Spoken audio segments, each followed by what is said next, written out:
Tuesday edition of PFT OT, the one Tuesday that feels like a Monday. Memorial Day weekend behind us. Summer unofficially has begun. Coming up in just a couple of days, Chris, the NFL owners will get together again virtually. Last week, they didn't focus on potential rule changes. This week, they will.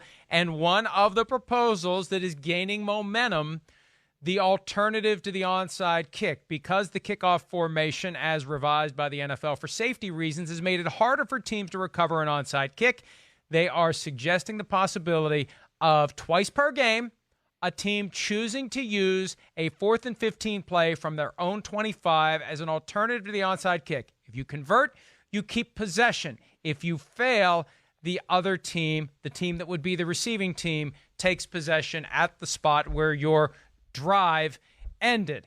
We talked about this a little bit during PFT Live, but this is one that has plenty of layers and levels. The thing we mentioned earlier today, the idea that you can use it even if you're not trailing. You can use it twice per game, whether you're ahead, whether you're behind, or whether the game is tied.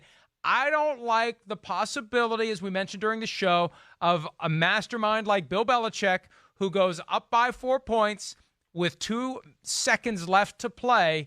Instead of having to squib kick it and maybe we get a Stanford band type of a play, he can just have his quarterback run around and run out of bounds and the game is over. I don't like that. I want the team that is ahead to have to kick the ball off, not do this 4th and 15 play if they still have one of the 2 opportunities in their bag. Chris? Yeah, I agree. I would agree with you there. I mean, that would be against the spirit of the rule there, to where they got to maybe make this down, untimed down, right? I think realistically, maybe that's how you do it, something like that. That would make the most sense. I mean, listen, I'm torn between this new rule or this rule proposal. I like it in some ways. I understand that it will bring excitement to the football game. I understand that, and from that aspect, hey, I'm a fan and I want to see that too. But at the same time, too, I think there's a few things I'm worried about. One, I think the success rate of this type of 4th and 15 is going to be greater than like what the statistics show during seasons of 4th and 15 numbers or whatever they might compile, the statistical averages. I think it's going to be better than that, for 2 reasons. This is what, again, the quarterback and the offense are going to have to push the envelope here. They got to do it. The second thing is, more times than not, it's going to be the team that's trailing. More times than not, they have just gone on a long drive. Mike, you've heard me complain about this before, where now the defense is exhausted, and now they got to go out there for, again, one of the biggest plays of the game, which I think, again, will lead to maybe some sloppiness, too, on the defensive side of the ball, where, the pass interference, things like that, all of those type of things can happen, to where that worries me a little bit, Mike. I think about the competitive balance. There's a part of me, hey, listen, there's a reason the team's up by more than 2 or 3 scores. They've dominated the football game. And I don't want to make it too easy to let some team into the game late in the game on these 4th and 15. So that's what I worry about, I guess. Let me ask you this question, because I recently wrote about the fatigue factor for the defense, and I saw credited that. you. Thank you very much. Thank you. The idea that the defense has just been driven upon, given up a touchdown, and now they have to go back and defend this 4th and 15 play. And if they fail, they have to stay out on the field. The pushback I got from some was, well, the offense is going to be tired too. The offensive line is going to be tired as well, so it's a wash. Address that since you played. Well, yeah, it's still not the same. The offensive line, they don't need to have the same intensity. They get to work as a group as far as 4 pass rushers are concerned and things like that. Offenses can pick certain plays, too, to give the offensive line, a break. Might be a wide receiver screen or something like that, to where they can get the ball out of the hand. Hey, receiver, go run. Those defensive linemen still got to go run after that receiver and pursue him. The offensive linemen, yeah, they're going to block downfield and try to do that, but it's a perceived almost play off that way. It takes more energy to play defense than offense. It does. You're having to chase people on the defensive side of the ball. So, from that standpoint, and you don't know where you're going. The offense knows where they're going. So there is a difference there as far as the intensity and emotions that need to be brought by the defensive side of the ball, Mike. And, hey, there's that. And let me ask you this. I mean, I feel like 4th and 15 favors the teams with the best quarterbacks or the best passing offenses. And I'm not necessarily sure I love that aspect of it too. That's another thing I want to talk to you about. Well, you're right. And it was Patrick Mahomes who took to Twitter once the proposal came to light with a couple of emojis that indicate he's delighted by the possibility of a 4th and 15 play in order to keep possession. Andy Reid, the coach of the Chiefs, has come out and said, I've got a quarterback who can convert 4th and 15. Let me tell you something. From my standpoint, a guy who plays a little bit of Madden almost every day, the prospect of being able to keep possession by converting 4th and 15. Hell, I go for 4th and 15 all the time. I converted one yesterday. I got to play for 4th and 15. I know how to do it.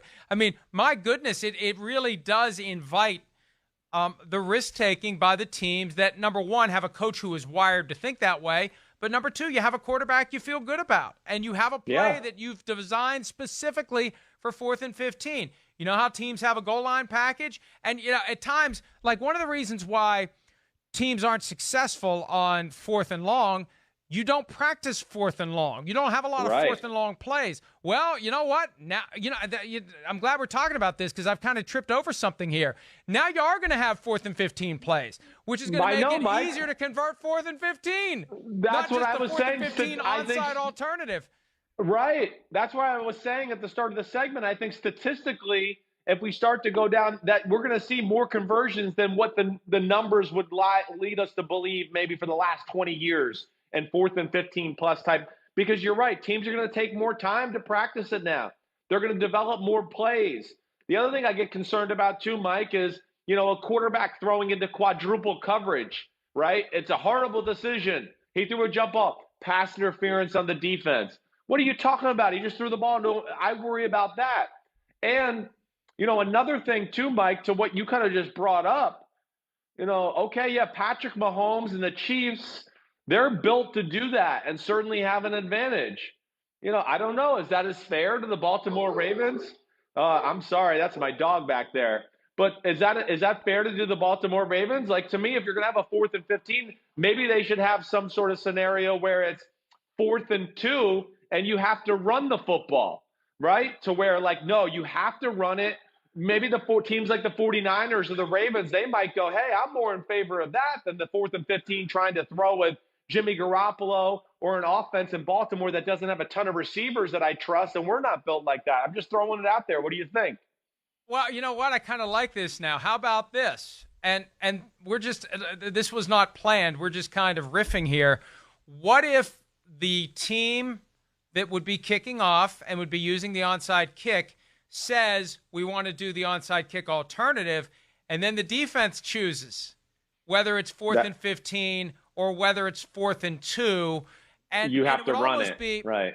Yeah, and it would be 4th and 2 from the 2, where you don't get 75 yards behind you that you have to worry about play action and Patrick Mahomes throwing for a touchdown on that play. Now, look, it quickly gets convoluted and complicated, but if we're just talking about a way to retain possession, I want the defense to be able to force the offense to run the ball. And you don't force them to run the ball unless it's 4th and 2 from the 2. That's why I throw that out there as a twist. But I like the idea that maybe the defense gets to pick the matchup. If the offense says we're going to go with the alternative, the defense says, well, it's either going to be 4th and 15 from the 25, or it's going to be 4th and goal from the 2. And if you convert it, you get it on your own 30. I kind of like that, actually. I hear you. I'd rather have the offense choose. I would rather have it that way.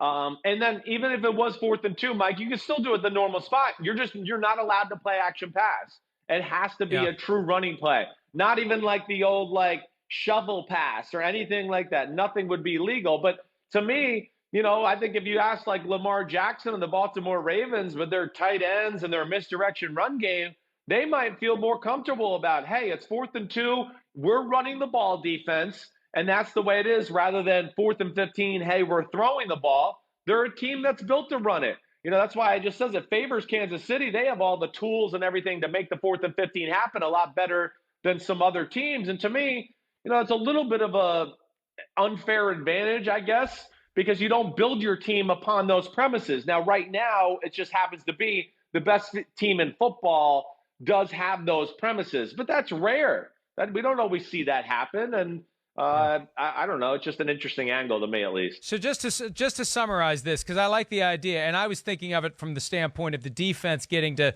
put the offense in the worst possible spot. You're saying let the offense put itself in the best possible spot. If it's a passing team, 4th and 15. If you're not confident in your ability to convert 4th and 15, passing the ball, you surrender the ability to pass, you run it 4th and 2. And I think at that point you would just put it on the 38. I think the line of demarcation still needs to be the 40. That if you convert, you have the ball at or about the 40-yard line, heading toward the other end zone, trying to parlay that into a score. So the offense says we're going to use the onside kick alternative. We either get 4th and 15 and we can run it or pass it, or we get 4th and 2 and we have to run it. I kind of like that.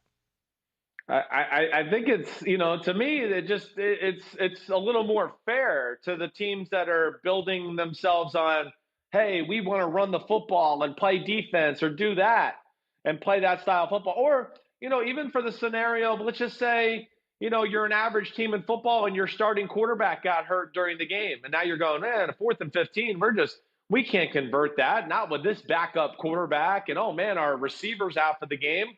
Okay, I like our chances. And listen, 4th and 2, when you tell a defense you have to run the football, I would bet you the numbers would be close to what they are in 4th and 15. 4th and 1, 4th and 6 inches against a defense that has a good inkling that a team's going to run the football is hard enough, let alone 2 full yards. I mean, that will be tough sledding. And like I said, you got to keep that offense to no, there's no forward pass element, anything like that. It has to be a true lateral or handoff or something like that fits within a running attempt. But it's just something that popped to my brain a little bit, just what I thought was maybe fair to some other teams in football. Yeah, and the other point that I'll make, I'm a big fan of just doing 4th and 15 as the replacement for the kickoff altogether.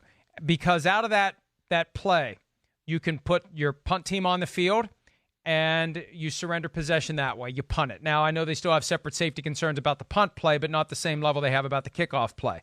So you go 4th and 15, send out the punter, you punt it.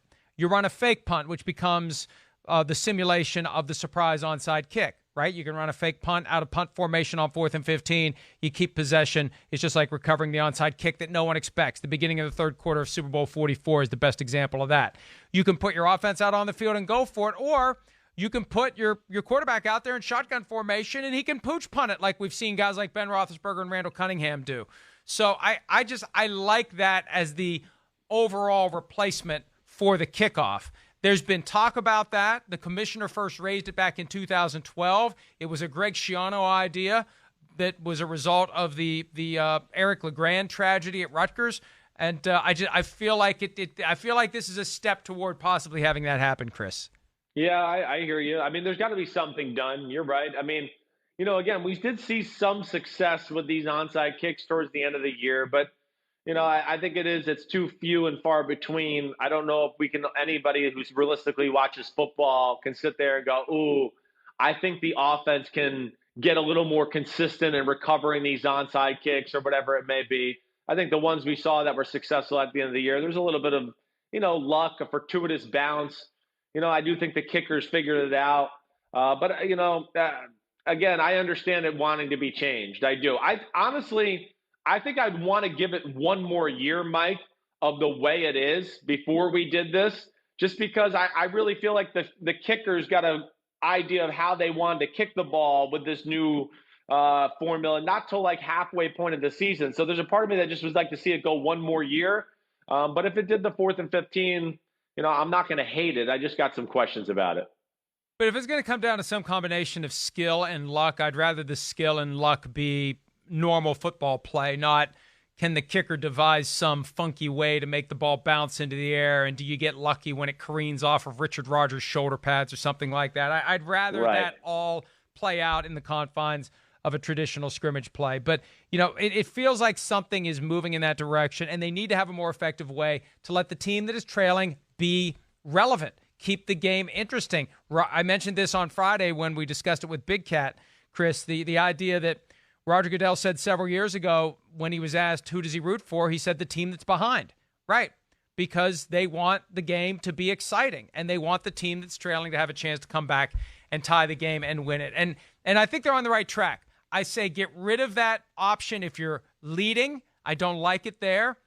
And maybe we give it a try for a year. It's a 1-year experiment. Let's see. Just like pass interference replay review. 1 year, 24 votes to try it for a year, and it's going to take 24 votes to do it again, not 24 votes to kill it. I think it's worth a shot because the onside kick recovery rates by the kicking team are just too low to keep the games interesting late. Yeah, I hear you, but that's not my favorite point of this. Again, there's a reason one team is, up by 20 points with 3 minutes left on the board. They've dominated the game. They deserve to win. I don't want just like, now this other team came back because they made 4 plays. Like that's what I worry about a little bit. I do. So I don't think I would like to see a preseason experiment with it a little bit first before we actually put it into the regular season. So I'm more in favor, and let's toy with it this preseason if we do have it, and then start to reevaluate it from there. Because to what Troy Vincent said about the pass interference thing, there was unintended consequences that they did not foresee happening and things that went on. And I think this could be one of those things too, to where, let's evaluate it a little bit, think about it a little bit more. And then if we like it in the preseason, maybe we put it in the 2021 season. We'll find out on Thursday whether or not the owners will approve this proposal and put the onside kick alternative in play for 2020. That's it for today's PFT OT. We'll be back on Wednesday with another edition of PFT Live. Chris, have a great day. We'll see everybody back here tomorrow. Hi, I'm Mike Tirico, and thanks for watching. Make sure to hit subscribe for the latest news and highlights from NBC Sports.